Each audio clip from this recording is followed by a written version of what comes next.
کچیر د رسول الله امتی دا پیغام به ضرور در سره اوري. کچیر د رسول الله امتی ځان ته نه وای یقینا دا غو ویډیو سکیپ کا واړه دا داسې پیغام دی چې هغه زما لپاره نه بلکې زموږ او ستاسې د دین لپاره د قرآن لپاره د پیغمبر علیه السلام لپاره دا پیغام درته اوروم. ګوره د الله سره به دا وعده کوئ دا پیغام به زیات در سره شیر کوئ ځکه نن سبا فیسبوک ټیک ټاک او پر یوټیوب باندې ګستاخان راجمع شوي دي. هغه ګستاخان چې هغه زموږ د قرآن ګستاخي کوي زموږ د رسول ګستاخي کوي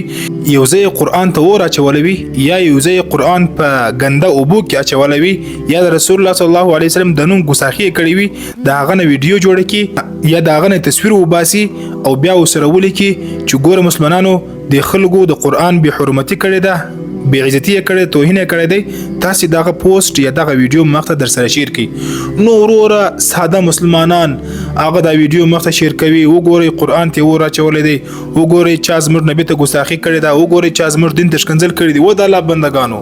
چې کله تاسې ته دا ویډیو مخې ته راسي دا مه شیر کوئ. دا داسې دی لکه تاسې چې هم د قرآن بې حرمتي وکړي چې یو کس د قرآن بې حرمتي وکړي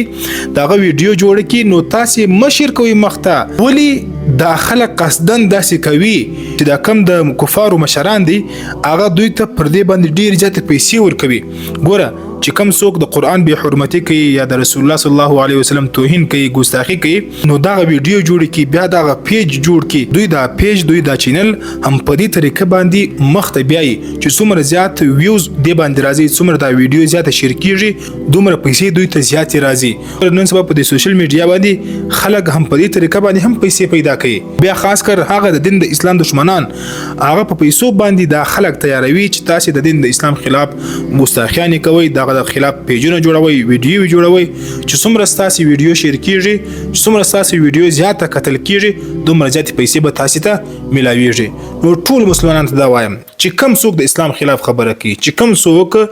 د اسلام خلاف ویډیو جوړي د ویډیو ریپورت کوي که ریپورت کولای نه سي خرابولای نه سي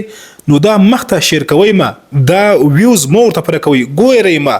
لایک مو ورکوئ شیر کوئ ما کمنټ مو ورته کوئ چې څومره ښکنځل تاسې په کمنټ کې ورته ولیکئ دومره دته فایده رسي. نو لهذا دا داسې پرېږدئ دی به خپله چې دی هغه مایوسه سي او الله به دی ناکامه کړي.